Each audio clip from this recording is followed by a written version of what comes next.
j'espère que vous allez bien. Alors on se retrouve dans une nouvelle vidéo rentrée littéraire avec la rentrée littéraire JC Lattès et j'ai 3 titres à vous présenter. Il me semble que pour cette rentrée littéraire, JC Lattès en propose 4, j'en ai lu la plupart donc je suis très contente, dont un que je n'avais pas prévu. Et de façon générale, je n'avais pas forcément prévu de lire des titres de l'éditeur, tout simplement parce qu'on les a reçus assez tard. Et que une fois qu'on les a reçus, je me suis dit je pourrais les lire. Donc c'est ça qui est cool dans la rentrée littéraire, c'est qu'il y a des éditeurs et des titres que j'avais en tête de lire absolument, et il y a d'autres où c'était assez inattendu. Donc c'est très cool. Du coup voilà à quoi va ressembler cette vidéo. Je pense que je vais faire une miniature un peu comme ça, genre éventail. Puis ça a un petit peu rapport avec celui-ci. Bon allez, je vais commencer par justement celui-ci. Ok.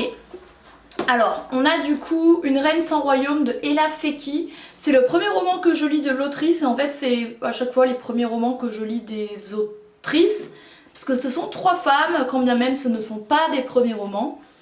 Du coup voilà, Une reine sans royaume, j'aime beaucoup cette couverture, elle est très jolie, et le pitch m'intéressait vraiment, parce qu'on suit en fait une reine déchue, c'est la reine Ranavalona III, je relis pour ne pas écorcher son nom, qui était en fait une reine de Madagascar, qui a habité à Antananarivo à une époque où la ville s'appelait Tananarive, avant le protectorat / invasion française.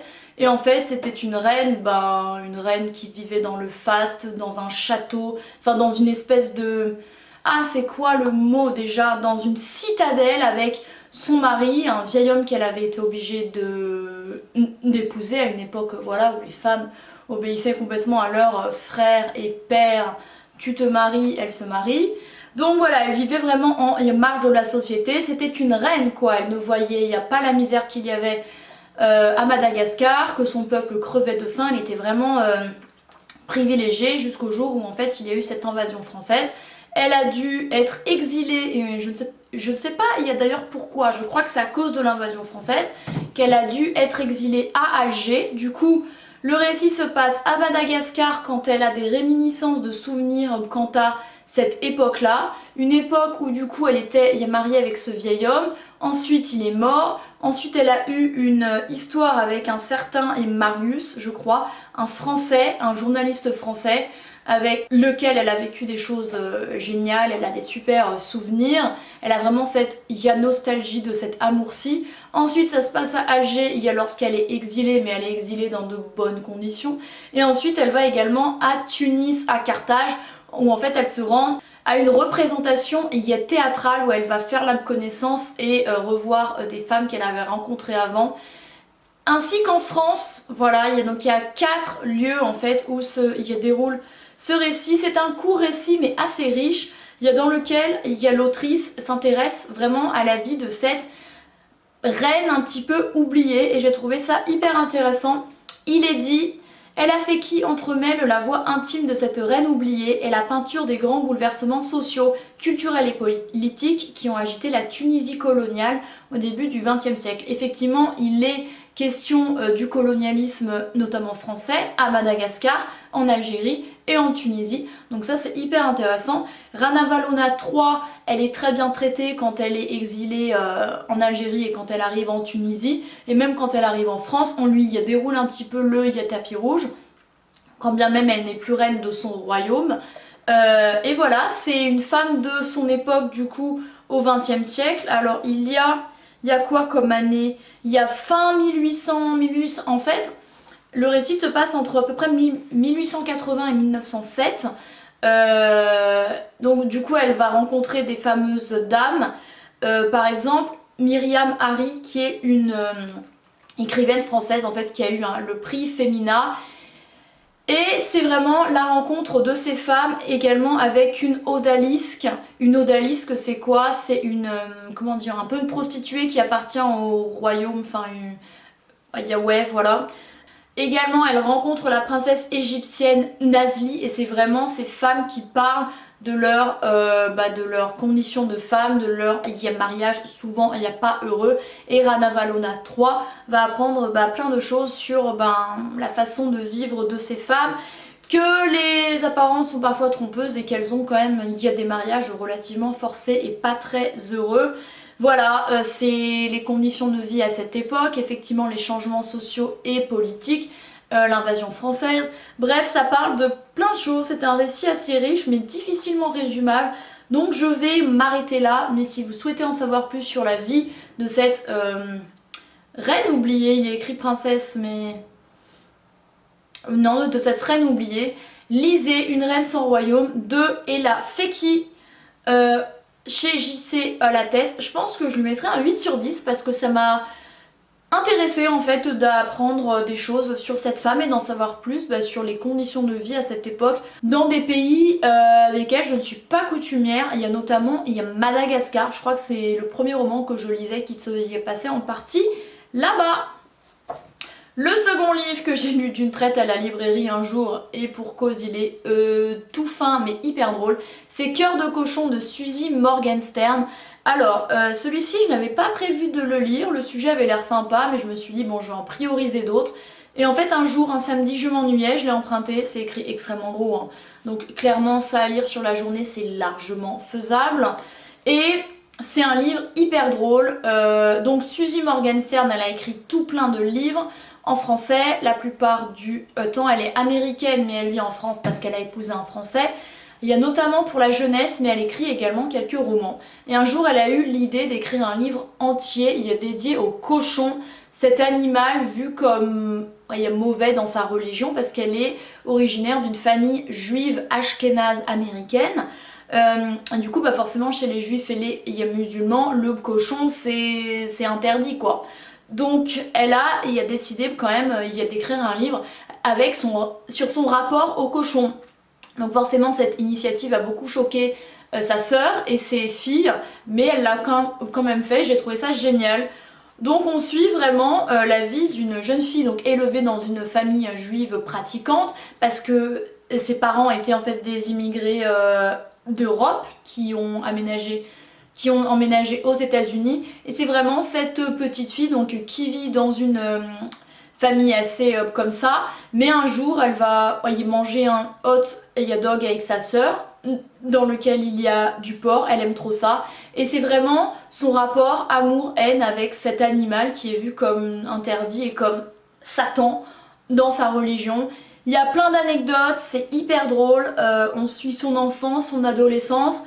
Quand elle commence à habiter en France avec son mari qui lui aussi est de confession juive, de quoi on parle? On parle de plein de choses, en fait c'est un livre bourré, il y a d'anecdotes, c'est difficilement résumable, de son rôle de mère, de son rapport à l'écriture, mais vraiment du cochon. Et aussi en fait elle a eu l'idée d'écrire ce livre, pourquoi? Parce qu'en fait à 80 ans elle a dû se faire opérer du cœur et se faire, alors attendez, c'est quand même un petit peu spécifique, mais en gros, elle doit accueillir le cochon dans son cœur, genre changer une valve ou changer un truc, et un morceau du cochon dans son propre être. Il y a donc accueillir en elle, il y a l'animal satanique, donc c'est quand même un petit peu drôle. Et il y a écrit, confrontée à de graves soucis de santé, elle se voit obligée d'accueillir le cochon au sein de l'organe dont elle a le plus grand usage. Son cœur, pour la première fois, elle s'intéresse pleinement à cet animal prohibé et décide finalement d'adresser au cochon une lettre pour le remercier. Et c'est hyper drôle parce que durant tout le roman, elle utilise le tu, elle tutoie le cochon directement et effectivement, elle le remercie, elle remercie cet animal qui est interdit dans sa religion. Et je trouve ce livre absolument génial. Donc il est question du cochon, de la nourriture, de la religion, de plein, et il y a d'interdits également dans la religion juive. Et j'avais entendu dire à quel point il y a d'interdits. Il y a notamment alimentaire, genre ne pas mélanger, enfin je vais pas dire n'importe quoi, parce que je ne me souviens plus, mais il ne faut pas utiliser par exemple le même fouet, la même cuillère pour mélanger et lait et je ne sais plus quoi. Enfin bref, c'est impressionnant. Et voilà, c'est tout. Je vais m'arrêter là parce qu'il est très court et que c'est irrésumable, mais c'était hyper drôle, j'ai beaucoup ri. Il y a beaucoup de second degré, un petit peu de remise en question. Et c'est juste une femme qui est élevée au sein d'une religion assez... qui exécute la religion de façon assez stricte. de façon assez stricte et qui elle fait un petit peu ce qu'elle veut. Donc voilà, je le mettrais, il y a 9 sur 10, c'était vraiment cool. Et le dernier roman que j'ai lu, et on va se rapprocher du coup de la religion juive également, parce que celui-ci se passe en Israël. Alors c'est Les Certitudes de Marie Semelin.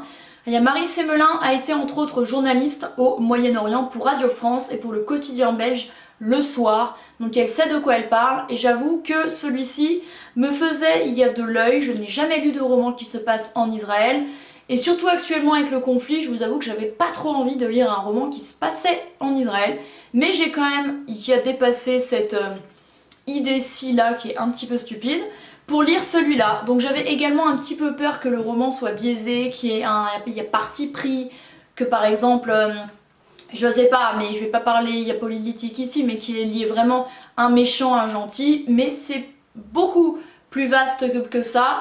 Et c'est raconté d'une façon hyper objective avec des faits culturels, historiques, indéniables. Et du coup, il n'y a pas de parti pris et c'est génial. Dans ce roman-ci que j'ai lu en 3 jours à peu près, on suit 2 femmes très importantes dans le récit. Une qui est décédée et une qui est vivante.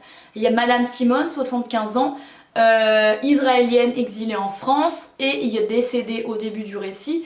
Et on va suivre sa colocataire, Anna, 26 ans, qui vit avec elle par souci de moyens financiers, parce qu'elle lui loue une chambre de façon raisonnable financière, et du coup elles vivent ensemble. Anna, elle vivote, elle a un copain, et le jour où en fait un homme du nom de Omri, je crois, il y a l'appel pour lui dire que Madame Simone lui a légué un appartement en Israël, et ben elle court. Alors c'est à l'époque... donc c'est après le 7 octobre, donc en pleine guerre comme encore actuellement. Elle prend un avion pour Israël, forcément un petit peu avec les chocottes parce qu'elle sait que c'est la guerre. Anna ne sait pas grand chose du conflit, elle en sait uniquement les grandes lignes. Et elle s'envole quand même pour Israël, pour Tel Aviv, un pays duquel elle ne connaît pas grand chose. Et en fait c'est Anna qui arrive sur place en pleine guerre dans une ville où on n'a pas du tout l'impression que c'est la guerre, parce que Tel Aviv, c'est une ville balnéaire, très festive, très jeune, très trendy, etc. Elle va vite voir la scission entre musulmans et juifs, à quel point ceux-ci sont complètement divisés au sein d'une même ville, ont leur propre commerce, ont leurs propres écoles, vivent complètement séparément. Je vais pas vous refaire l'histoire, mais normalement Israël il y a Palestine, c'est un seul et même État. Et du coup certains sont arrivés dans un territoire, ont pris un territoire, et d'autres ont dû rester, ont dû fuir, ils cohabitent plus ou moins, bref c'est compliqué. Du coup elle arrive dans cet appartement, elle se rend compte que c'est pas l'appartement de Madame Simone, elle essaye de joindre Omri, il ne répond pas, bref c'est très compliqué.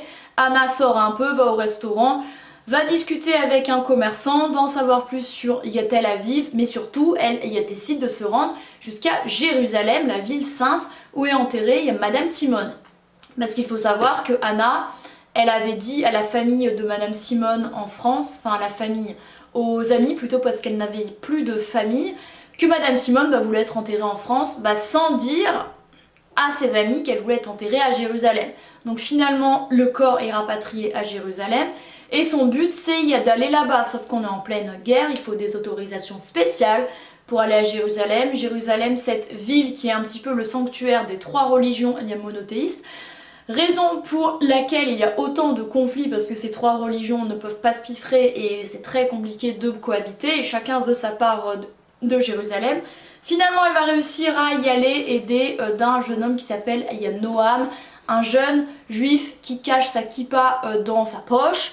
Je sais pas s'il assume pas ou quoi, mais enfin bon voilà. On voit vraiment cette scission entre musulmans et juifs qui est assez forte. On peut voir des juifs orthodoxes avec des kippas et des femmes voilées dans la même scène, et ils se regardent pas très bien parce qu'ils cohabitent, mais de façon forcée quoi. Bref, c'est assez impressionnant de voir cette ambiance qui est hyper bien retranscrite, je trouve. Limite j'ai eu envie d'y aller. Alors faut que la guerre cesse, très clairement je suis pas kamikaze.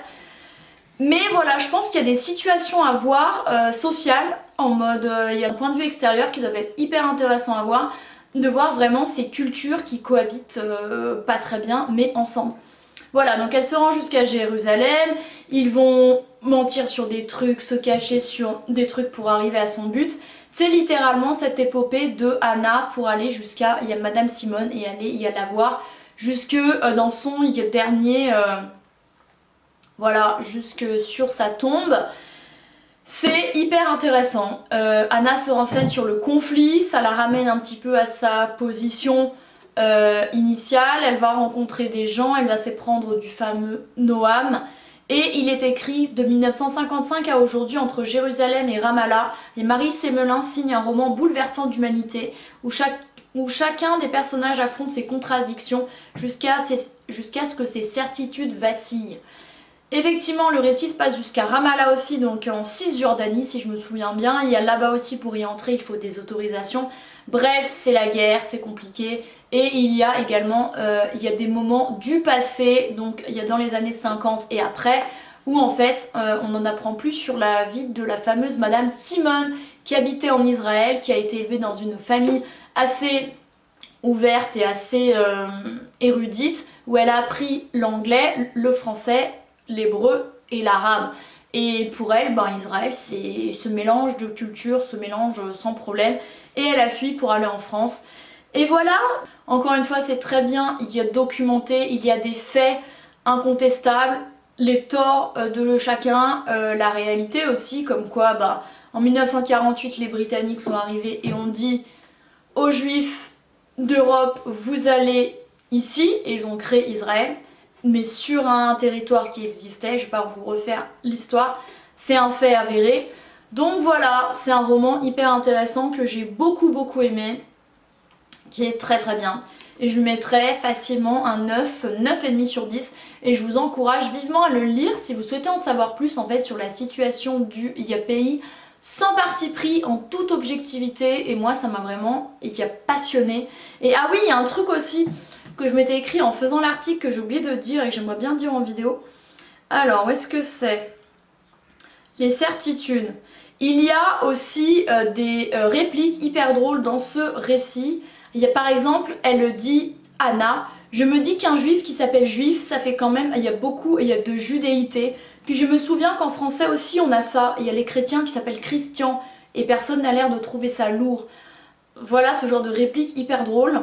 En parlant il y a paysage il y a Tel Aviv et Jérusalem, en fait quand elle y va en bus, elle dit il faudrait les traîner il y a devant la justice, ces architectes, ici en banlieue, il y a parisienne ou ailleurs, pour une nuisance à la santé mentale et crime contre il y a beauté. Également, elle se fait très souvent la réflexion que c'est incroyable pour elle qu'il y ait une guerre qui il y a déroule 70 km plus au sud de Tel Aviv, parce qu'elle a pas du tout, il y a l'impression en fait qu'il y a ce climat, il y a de guerre, et ça la surprend énormément. Et elle dit un truc, et là je ne parle pas politique, c'est une vraie réplique et je pense que c'est réellement vrai. Elle écrit que les juifs d'Orient continuent de déchirer le voile qui couvre leurs yeux et qu'ils réalisent dans le sillon de la révolte leur similitude avec les arabes, qui ne sont pas l'ennemi. Voilà, c'est tout. J'arrête là. Du coup, il y a des répliques quand même assez fortes, assez drôles, qui apportent un petit peu de l'humanité et de la légèreté au récit et qui n'en font pas quelque chose de plombant. Bref, voilà, c'en est tout pour la rentrée littéraire JC Lattès. Il y a également un autre titre de Farhat Alani, je ne sais plus, que je n'ai pas lu parce que je ne peux pas tout lire, mais je pense que je le lirai un jour. Donc voilà, un récit qui se passe en Israël, un en France mais qui parle de la religion juive et du cochon, et un qui se passe entre Madagascar, il y a l'Algérie, la Tunisie et la France. Donc voilà, j'ai voyagé, c'était vraiment cool. Merci d'avoir regardé cette vidéo, franchement je les ai tous aimés. Donc JC Lattès, un gros banger. Et vraiment coup de cœur pour celui-ci, en mode sérieux. Celui-ci en mode drôle mais vraiment profonde réflexion. Et celui-ci en mode plutôt des faits historiques sur une personnalité méconnue. Merci d'avoir regardé cette vidéo, j'espère qu'elle vous a plu. Et moi, comme il y a d'habitude, je vous retrouve encore plusieurs autres fois pour d'autres vidéos de la rentrée littéraire. Et également, n'hésitez pas à vous abonner parce que ça me motive vraiment beaucoup de continuer à faire des vidéos, de vous voir plus nombreux et nombreuses par ici. Merci beaucoup d'avoir regardé cette vidéo et je vous dis à bientôt. Bye!